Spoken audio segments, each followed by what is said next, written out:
Hello ළමයි ඔයාලා හොඳින් ඉන්නවා කියලා හිතනවා. ඉතින් අද අපි මෙන්න මේ විදියට රසම රස මෑකරල් ව්‍යංජනයක් හදාගන්න තමයි මෙන්න මේ හදන්නේ.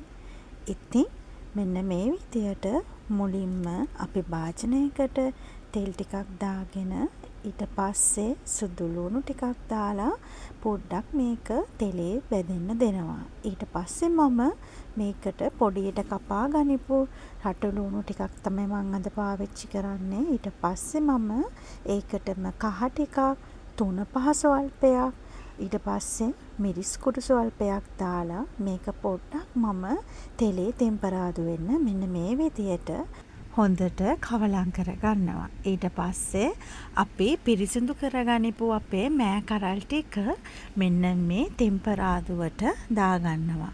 ඔයාලා දැන් මේක හොඳට ලිපේ ගිනි අඩු කරලා තමයි හරි ගස්ස ගන්න ඕන මද ගින්නේ. ඉතින් ඔන්න ඔය විදියට මෑකරල් ටික අපේ තාච්චියට දාගෙන ඉවර වෙලා හොඳට කවලම් කරගෙන මද ගින්නේ ඊට පස්සේ ලුණු ස්වල්පයක් දාගෙන පොඩ්ඩක් මෙන්න මේ විදියට මම නැවත වතාවක් කවලම් කරගන්නවා.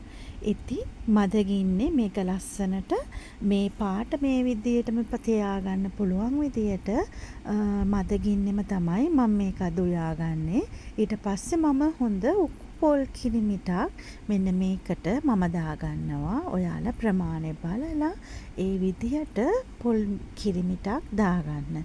ඊට පස්සේ ඉතින් අපේ ලස්සන කොළ පාටට මෙන්න මේ මෑකරල් එක මෙන්න මේ විදියට පොඩ් හිමීට ඉදෙන්න තියන්න. ඊට පස්සේ ඉතින් නැතුවම බැරි මගේ උළුහල් ටිකත් මම මේකට ඇඩ් කරගන්නවා. ඒ වගේම තමයි ඔයාලට පුළුවන් මේකට ඔයාලා ළඟ තියෙනවා නම් කොස් ඇට දෙක තුනකුත් දාගන්න. ඉතින් එතකොට මේ මෑකරල් ව්‍යංජනය මීට වඩා රසට හදාගන්නත් පුළුවන් වෙනවා. එහෙනම් මේ විදිහේ රසම රස වීඩියෝස් බලන්න ඔයාලා මාව සබ්ස්ක්‍රයිබ් කරලා මට ලයික් එකක් දාලම තියාගන්න. එහෙනම් අපි ලස්සනම වීඩියෝකින් ආයි හම්බෙමු. ඔයාලට සුබ දවසක්.